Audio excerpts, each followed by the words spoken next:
आज गड़बड़दास ने प्रश्न किया था, गुरुदेव आप बताइए, ये लड़के लड़कियों की शादी क्यों रुक जाती है?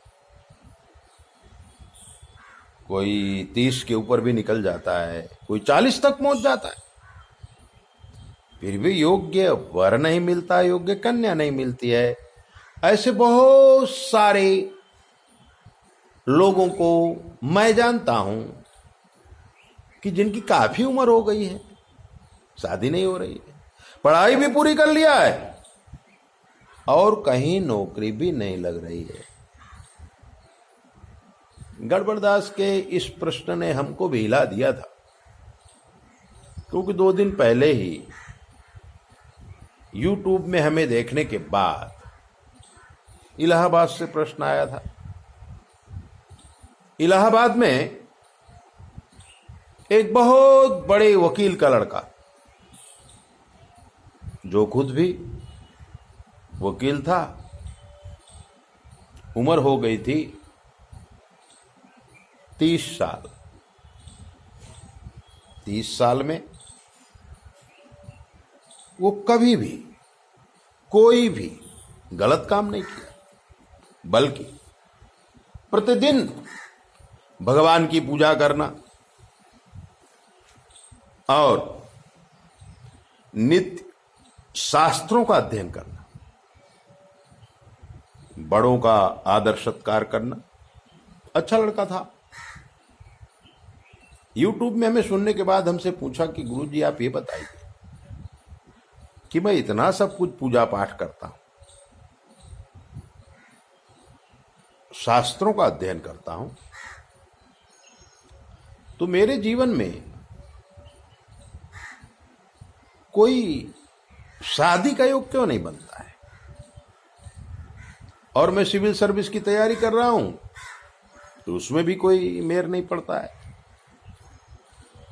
तब हमने कहा था उसको, गड़बड़दास सुनो, हमने उसे बताया था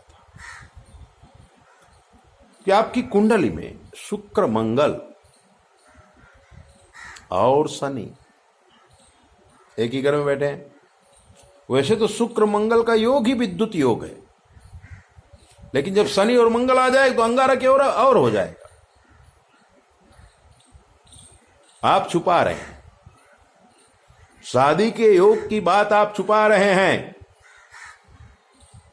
आपने बहुत ही गहरा प्यार किया था और वो प्यार कम से कम 1.5 साल चला था। उसके बाद आपका शुक्र शनि से प्रभावित हुआ और आप न चाहते हुए भी उस लड़की को छोड़ना पड़ा, बल्कि यह कहा जाए कि उस लड़की ने आपको ब्लॉक कर दिया, आपसे बातें करना बंद कर दी। अब आप कई दिनों से सब कुछ होते हुए भी कुछ ठीक नहीं लगता, मानसिक परिस्थिति बिगड़ गई है, आप घबरा रहे हो, बार बार उस लड़की की याद आपको सता रही है।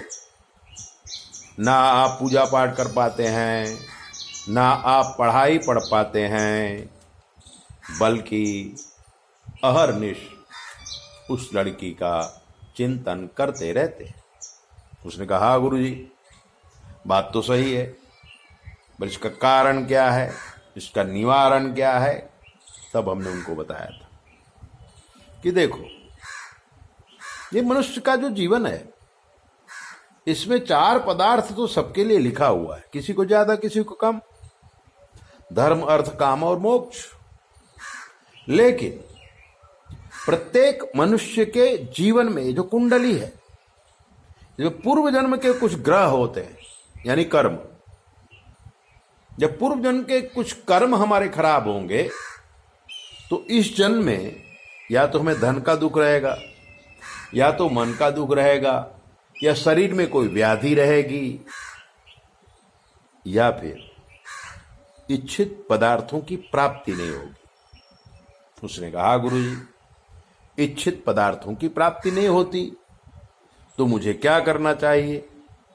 तब हमने उनके ग्रहों को शांत किया था और उनको भगवती ललिता देवी की उपासना बताई थी और वो खूब सुखी हुआ था। आज भी वो ललिता देवी की भक्ति करता है, साथ में भगवान शंकर की भी भक्ति करता है, लेकिन उसके जीवन के जो दुख थे ना वो सब निकल गए। अब वो आनंदित है, शादी भी बहुत बढ़िया जगह हो गई है और शायद बच्चा भी होने वाला है। ऐसी ही बातें जानने के लिए आप हमारे चैनल को सब्सक्राइब करो, लाइक करो, घंटी भी बजा दिया करो। और अगर आपके जीवन कोई कष्ट है तो हमसे पूछ लीजिए, शास्त्र के मत के अनुसार हम आपको जवाब देंगे, वो भी बिल्कुल फ्री। 9825200108 पर फोन करके आप कुछ भी पूछिए। जय बोले, अपना ध्यान रखो।